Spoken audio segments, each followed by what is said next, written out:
Okey, kita pergi ke eksperimen yang ketiga pula untuk melihat tindak balas enzim lipase terhadap lipid. Jadi lipid ni telah pun kita ketahuilah dia adalah macam kumpulan lemak yang mana enzim lipase ni bertujuan akan buat apa? Dia akan hidrolisiskan lemak ni.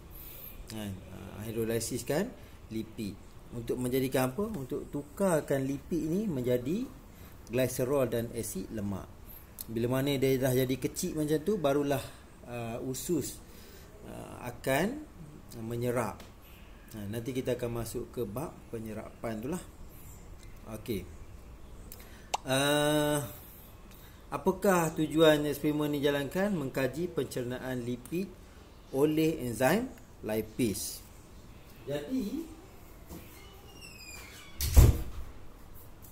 Jadi kita tengok sini, mengkaji pencernaan lipid oleh enzim lipase. Jadi bila mana kamu nak buat sesuatu eksperimen, pertama sekali nak tulis tujuan dia, kan?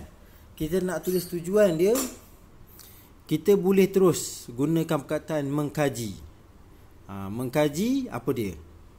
Dalam kes ni, pencernaan lipid oleh enzim lipase.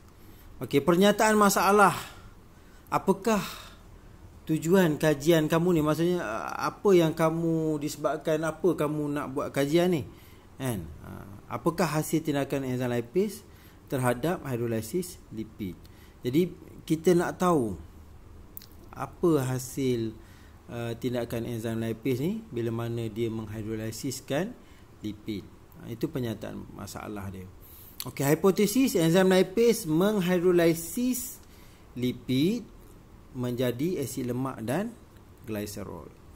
Okey, itu kita punya hipotesis kita, bahawa kita tahu enzim lipase ni dia akan hidrolisiskan lipid menjadi asid lemak dan glycerol. Itu kita punya hipotesis kita. Okey, pemboleh ubah pertama sekali yang dimanipulasikan, di mana yang kita akan ubah-ubah dalam eksperimen ni. Apa dia? Kehadiran lipase dalam susu. Maksudnya akan ada tabung hiji lain, kita tak letakkan enzim lipase, kan? Ada yang tu kita letakkan air suling sahaja, kan? Jadi kita nak mengkaji, kan? Jadi bila mana kita nak kaji lipase, kita kena dalam setting eksperimen kita tu akan ada tabung uji ada lipase, ada uji tak ada lipase. Tujuan apa? Kita nak buatkan perbandingan. Itu yang dimaksudkan manipulasi ni. Maksud kita akan ubah-ubah dia. Apa yang kita nak ubah disebabkan eksperimen tu kita nak kaji lipase. So jadi eksperimen tu akan ada yang kita gunakan lipase, akan ada set eksperimen yang kita tak gunakan lipase.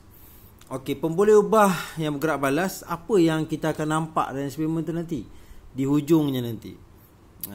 Perubahan warna fenolphthalein daripada merah jambu kepada jernih. Okey, apa yang dimalarkan, apa yang kita nak tetapkan dia? Kan? Apa yang kita nak tetapkan dia dalam eksperimen ni? Okey, isi padu dan kepekatan enzim lipase dan susu. Jadi kita nak kena tetapkan, kan? Maksudnya kalau set eksperimen pertama guna kepekatan lipase banyak ni. Yang kedua tak bolehlah kamu buat lebih pekat, tak boleh. Kalau kamu tak malarkan dia, mungkin juga disebabkan lebih pekat, jadi dia punya tindak balas dia akan lebih cepat. Okey. Okey, bahan dan radas. Okey, sila ambil tahu dan juga hafal kalau boleh. Untuk buat eksperimen untuk mengkaji pencernaan lipid ni, apa dia bahan-bahan yang perlukan? Apakah alat radas yang diperlukan? Kan? Okey, susu, larutan natrium bikarbonat, larutan fenolphthalein, lipase 5%, garam hempedu 3%, tabung uji, bika, silinder penyukat 10 ml, termometer, jam randik dan juga kukus air. Jadi bila mana kamu nak jawab soalan macam ni, untuk bahagian prosedur, kamu boleh yang pertama sekali, okey, sediakan radas seperti gambar rajah 9.8. Kamu kena lukislah gambar rajah tu. Janganlah sediakan sekian-sekian tapi gambar rajah tak lukis.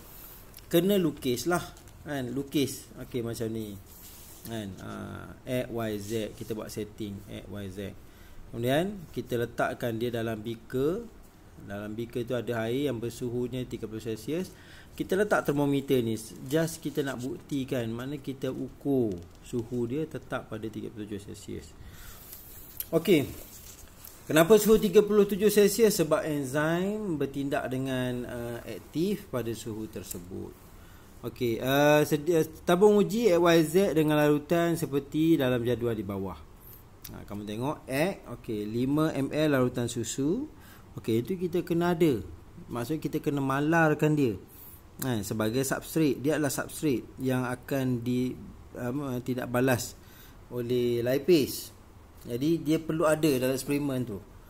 Maksudnya semua beaker kena ada larutan susu. Okey, 7 ml larutan natrium karbonat dan 1 ml lipase terdidih. Maksudnya dia sudah pun ternyah asli. Terdidih ni dah ternyah asli, dia dah rosak.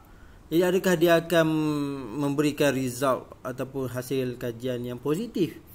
Maksudnya kamu akan dapat result yang menunjukkan seperti mana yang kamu akan nak buat kajian tu. Kamu nak buat kajian tengok lipase, tindak balas lipase.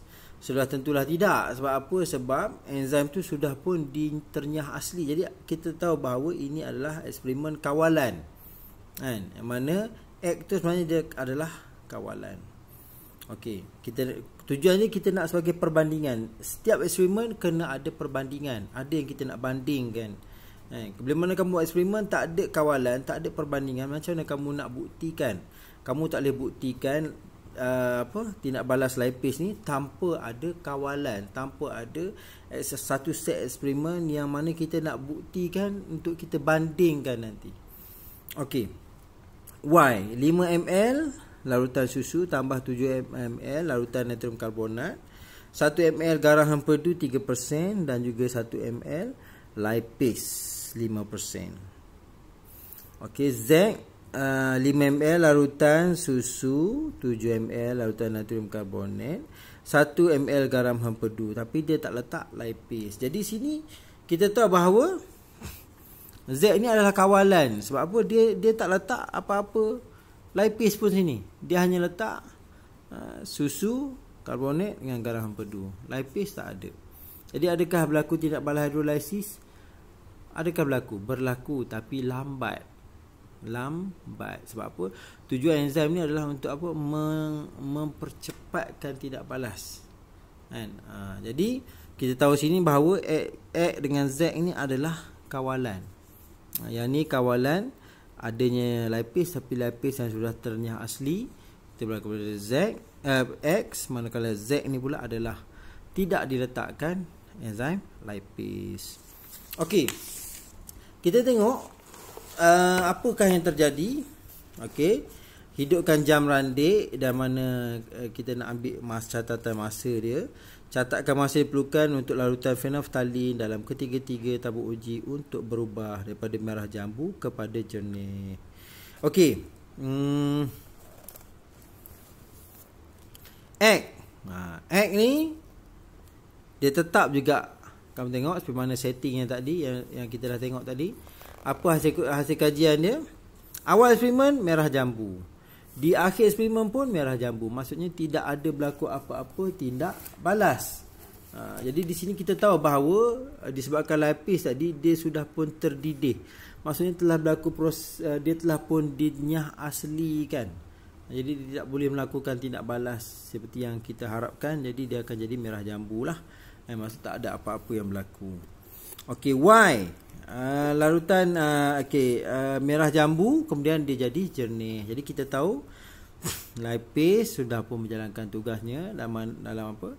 Dia melakukan proses pencernaan terhadap lipid. Okey, Z merah jambu dan still jadi merah jambu. Okey, kita tengok perbincangan dia pula. Okey. Larutan natrium karbonat ditambah untuk menyediakan medium beralkali bagi tindakan enzim lipase. Jadi tindak balas lipase ni mesti berada dalam keadaan beralkali. Warna merah jambu larutan phenolphthalein menjadi luntur kerana medium beralkali telah bertukar menjadi asid.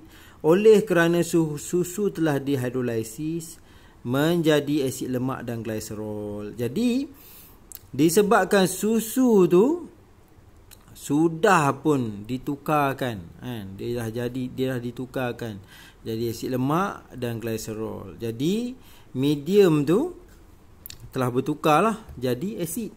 Sebab itulah phenolphthalein ni bertukar warna. Okey, garam hempedu mengemulsikan lemak menjadi titisan halus. Saiz yang kecil meningkatkan luas permukaan tindakan enzim serta mempercepatkan perubahan warna phenolphthalein. Jadi itu fungsi kita letakkan garam hempedu tadi.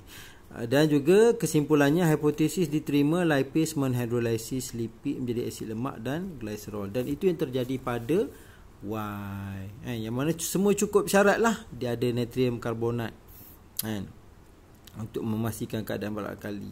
Ada garam hempedu, tujuannya apa seperti mana yang telah saya bacakan tadi.